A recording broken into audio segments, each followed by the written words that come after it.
All right, this is my third time trying to record this because I suck at making videos. But I've been given chapter 6 in God, Marriage, and Family, which is the Christian family. I would say the overarching theme of the chapter is the roles and responsibilities of persons within the Christian family, such as husbands, wives, fathers, children. It even goes on to talk about older and younger women, which I really appreciate because I think that goes to answer a lot of other questions that the church deals with today. I'll get into that if I have any time left. But let me just start off by saying that it begins in discussing the roles of children, husbands, and wives in first century Palestine. And it kind of talks about how there was, in fact, a structure, but it was a very cultural structure. It looks a lot like what we get in Scripture, but I don't think that the purpose was fleshed out yet. Because it discusses that that children at that time were to be obedient, just as the Bible would say that children are to be obedient. But the reason that in that Roman kind of realm that it was so important was because if a disobedient child would bring shame onto the family. We know better. The reason that we are to be obedient as children is, number one, because we're commanded to by Christ. Number two, Christ was obedient to God, and we are to emulate that.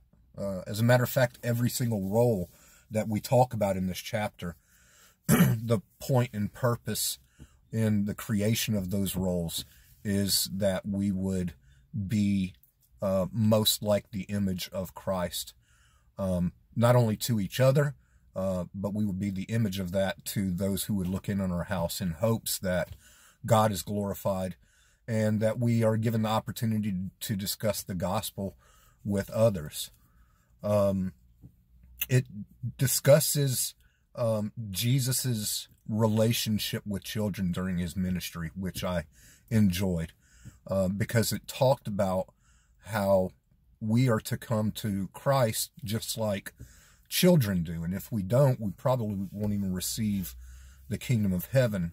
The reason for that is because kids, as he describes in the book, kids have no problem receiving gifts. They're quite ready to receive gifts. And I think that that is something that we as Christians might sometimes struggle with. Going into each role individually will be difficult with the time that I have. But I can say that each one of these roles' purposes is to be exampled by the way that Christ lived his life. Starting with the Father. The Father is to be a sacrificial father. He is to be a hard worker. He is to love his family and his wife as Christ loved the church. So our role exemplifies Christ's life in that manner. The wife is to be obedient.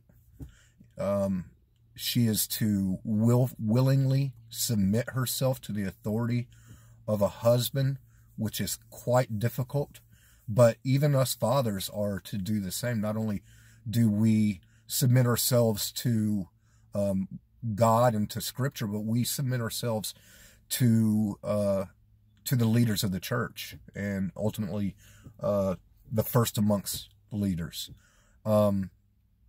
Children obviously are to submit to the authority of their father and mother. They are to learn to walk in the ways that their father and mother live, which Christ followed in his father's footsteps. He never sinned.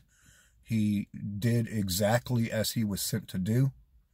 And once again, just playing out the roles of mothers and fathers, we have to be doing that same thing in order for our children to learn the ways of Christian living, or living like Christ.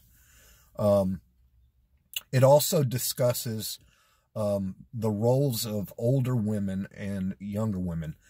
Younger women, it says, have a role. Their role is to keep the household.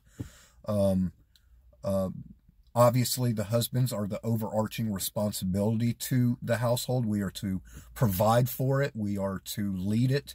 But women are to also run the household in manner of teaching the children, of keeping the house up, etc., etc. And it says that older women, and also women are to be teachers of children. And then it also goes into talking about older women and the roles of older women.